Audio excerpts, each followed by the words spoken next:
Sir నమస్కారం sir. నమస్తే. Sir 'Pushpa 2' release అయినప్పటి నుంచి కూడా కొన్ని వివాదాలు, కొన్ని విమర్శలు ఆ సినిమా చుట్టూ ఉండడం మనం చూస్తున్నాం సార్. ఈవెన్ 'పుష్ప' టైంలో కూడా కొన్ని విమర్శలు ఆ సినిమా ఎదుర్కొంది. అయితే ఇప్పుడు లేటెస్ట్‌గా ఒక head master, school head master 'Pushpa 2' పైన సెన్సార్ బోర్డ్ పైన కొన్ని విమర్శలైతే చేసింది. అంటే మా పిల్లలు 'పుష్ప 2' సినిమా చూసి పాడైపోయారు. వాళ్ళ యాటిట్యూడ్‌లో మార్పులొచ్చాయి. వాళ్ళ నడతలో మార్పులొచ్చేసాయి. మేము ప్రశ్నించినా కూడా వాళ్ళు మాకు ఎదురు తిరిగి సమాధానం చెప్పేస్తున్నారు. ఏంటంటే ఇదే మా బిహేవియర్, తగ్గేదేలే, అట్లా ఆ విధంగా బిహేవ్ చేస్తున్నారు. ఇదంతా 'పుష్ప 2' ప్రభావమే. అసలు ఈ సినిమాకి సెన్సార్ బోర్డ్ ఏ విధంగా పర్మిషన్ ఇచ్చింది? ఎందుకు ఇటువంటి సినిమాలను తీస్తున్నారు? సమాజానికి ఉపయోగపడే సినిమాలు తీయొచ్చుగా అన్న ధోరణిలో ఆ హెడ్ మాస్టర్ అయితే కామెంట్ చేయడం జరిగింది. ఇప్పుడు ఇది చర్చనీయాంశంగా మారిపోయింది సార్. ఒకవైపు 'పుష్ప 2' అంత సక్సెస్‌ఫుల్‌గా బ్లాక్ బస్టర్ హిట్ సాధించినప్పటికీ వివాదాలు, విమర్శలైతే ఆ సినిమా చుట్టూ ఉండడం చూస్తున్నాం. మరి మీరేం చెప్తారు సార్ ఆమె కామెంట్స్? అంటే ఇక్కడ చాలామంది రకరకాలుగా వ్యాఖ్యానాలు చేస్తున్నారు. కానీ హ్మ్. ఒక బ్రాడ్ సెన్స్‌లో పిల్లలు ఇలా ఎందుకు అయిపోతున్నారు అనేది ఎవరు పట్టించుకోవట్లేదు. హ్మ్. పిల్లలలో ఒక రకమైన విచిత్రమైన యాటిట్యూడ్ పెరుగుతున్న మాట వాస్తవం. దానికి 'పుష్ప' సినిమానో మరొకటో కారణం కాదు, సమాజం కారణం, వ్యవస్థ కారణం అనేది వ్యవస్థీకృతమైనటువంటి దారుణాల గురించి మాట్లాడటానికి ఎందుకు వీళ్ళకి మనసు రావడం లేదు? మీరు మీ చేతుల్లోకి సెల్ ఫోన్ వచ్చింది. మీ పిల్లల చేతుల్లోకి సెల్ ఫోన్లు వెళ్తున్నాయి. ఏది ఏడాది దాటక ముందే సెల్ ఫోన్కి అటాచ్ అవుతున్నారు పిల్లలు. సెల్ ఫోన్కి అటాచ్ అవ్వటం అంటేనే వాళ్ళ కంపార్ట్మెంట్ వాళ్ళు నిర్మించుకుంటున్నారని. సినిమా కాదు. సినిమా అనేది అందరూ కూర్చొని చూసేటువంటి ఒక మాధ్యమం. కానీ సెల్ ఫోన్లో వస్తున్నటువంటి ఇంటర్నెట్ ద్వారా ప్రసారం అవుతున్నటువంటి వివిధ అంశాలు, అంటే కంటెంట్లో ఉన్నటువంటి వేరియేషన్స్, వాటిని ఎవరైనా గమనిస్తున్నారా? సెల్ ఫోనుల్లోకి రకరకాల యాప్ల ద్వారా డంప్ అవుతున్నటువంటి కంటెంట్, మీకు ఆధ్యాత్మికత కావాలనుకుంటే ఆధ్యాత్మిక అంశాలు చూసుకుంటారు. వాటినే మీకు అందుబాటులో ఉంచేందుకు ఆర్టిఫిషియల్ ఇంటెలిజెన్స్ కృషి చేస్తుంది.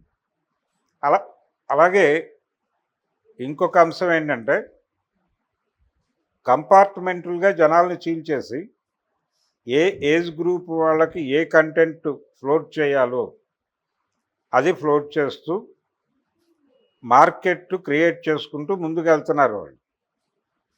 ఈ క్రియేషన్ చేస్తున్న వాళ్ళు డ్రైవ్ చేస్తున్నారు.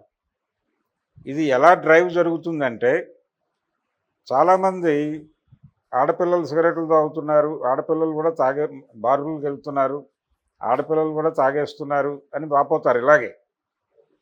కానీ దీన్ని ఒక కల్చర్గా ప్రమోట్ చేస్తారు. దీనికోసం ఉద్యమాలు చేస్తారు. అంటే ఈ తయారైనటువంటి సిగరెట్లు, తయారైనటువంటి మందు ఒక సెక్షన్కే పరిమితం అయితే అది పారబోసుకోవాలి బయట. ఆ సిగరెట్లన్నీ పారేయాలి. అందుకని స్మోకర్స్ సంఖ్యని ఇంక్రీజ్ చేయాలి. ఇంక్రీజ్ చేయాలంటే రకరకాల సెగ్మెంట్లలోకి ప్రవేశించాలి. అది లిబరలైజేషన్ అనే పేరుతో ఉమెన్ లిబ్ అంటారు. ఉమెన్ లిబరేషన్కి సిగరెట్ని సంకేతంగా పెట్టి, సిగరెట్ని జెండాగా ఎగరేసి ఆడపిల్లల చేతిలో సిగరెట్ పెట్టింది మార్కెట్ క్రియేట్ చేస్తున్నటువంటి ఉద్యమంగా చూడాలి దాన్ని.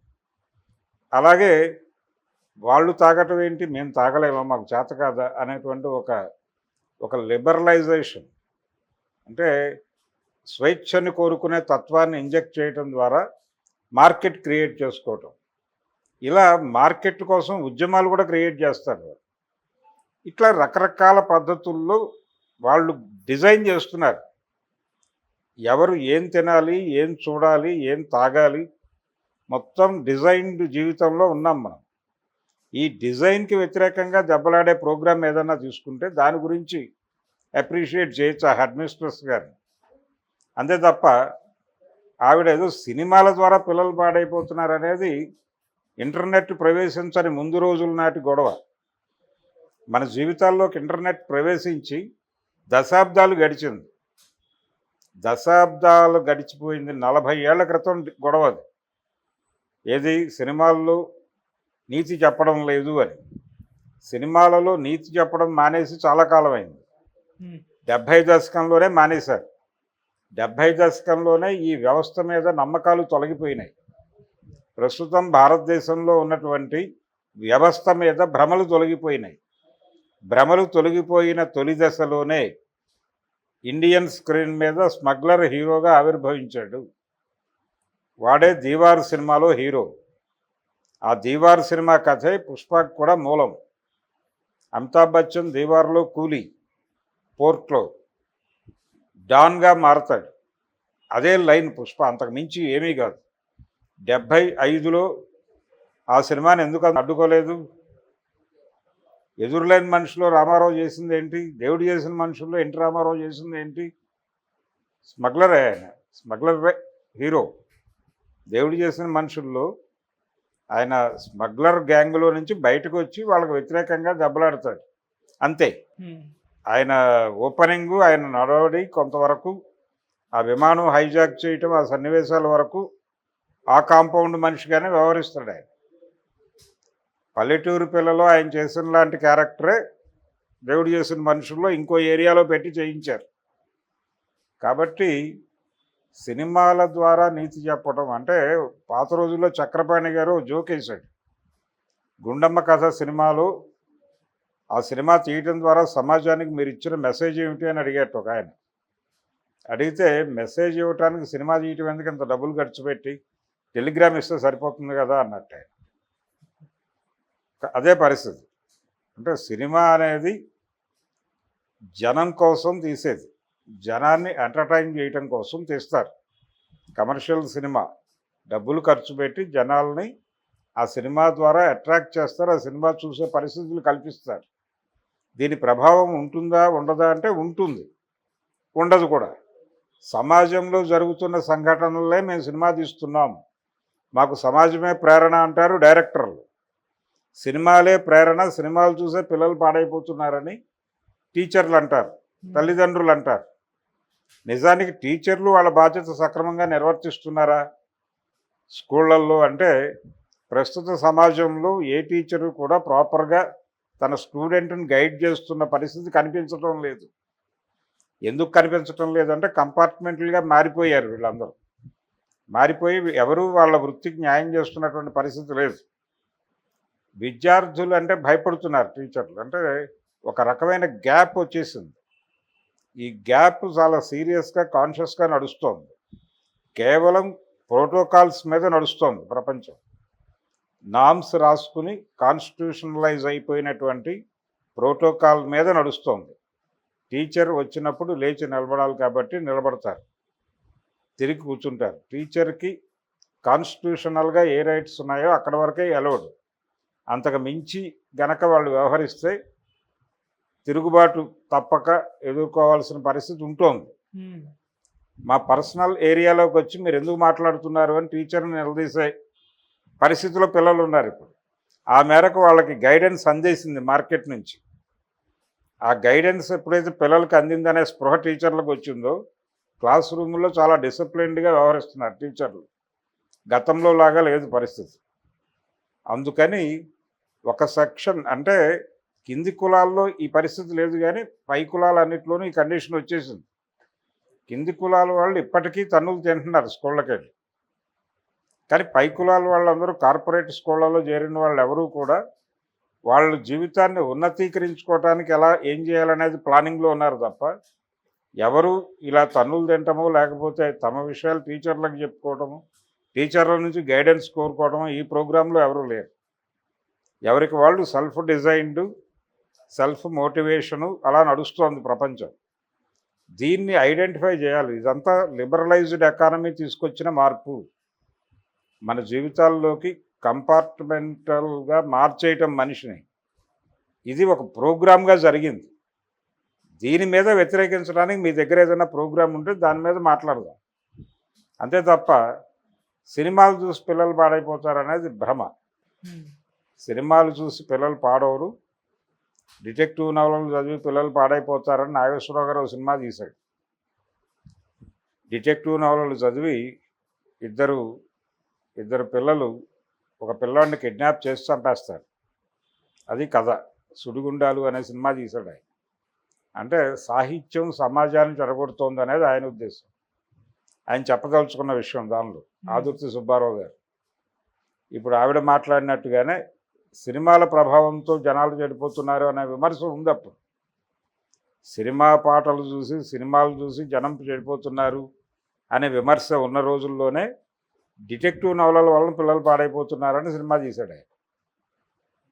ఇప్పుడు సినిమా అనే దాని స్థాయి దాటిపోయారు జనాలు. సినిమా అనేది నథింగ్. సినిమాని మించిన కంటెంట్ ఉంటుంది అక్కడ.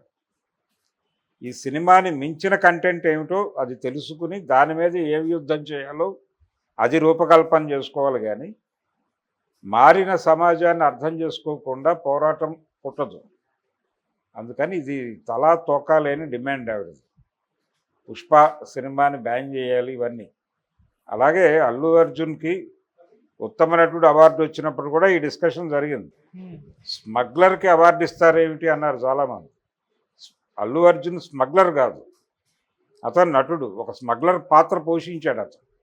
ఆ స్మగ్లర్ పాత్రని అద్భుతంగా పోర్ట్రేట్ చేస్తే నటుడిగా అతనికి అవార్డు ఇచ్చి తీరాల్సిందే.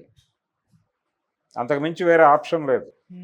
ఒక దేవుడి క్యారెక్టర్ చేసిన వ్యక్తి, ఒక స్మగ్లర్ క్యారెక్టర్ చేసిన వ్యక్తిని రెండు క్యారెక్టర్లు పక్కపక్కన పెట్టి ఈయన దేవుడిగా ఏ రేంజ్లో ఆ దేవుడిని జనాల్లోకి ఇంజెక్ట్ చేయగలిగాడు తన నటన ద్వారా అని ఒక మార్క్ వేసుకుని ఈ స్మగ్లర్ పాత్ర వేసిన వాడు ఈ స్మగ్లర్ పాత్రని జనాలకి ఎంతగా కనెక్ట్ చేశాడు అనేది మార్క్ చేసుకుంటే వీడు ఎక్కువ ఉంటే ఖచ్చితంగా వీడికే అవార్డు ఇవ్వాలి.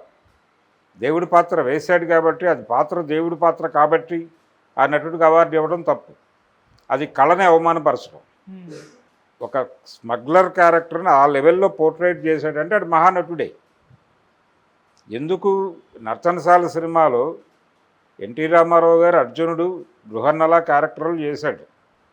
కానీ కార్లో వేవరే ఇంటర్నేషనల్ ఫిలిం ఫెస్టివల్లో వాళ్ళకి కీచకుడి పాత్ర కరెక్ట్ అయింది.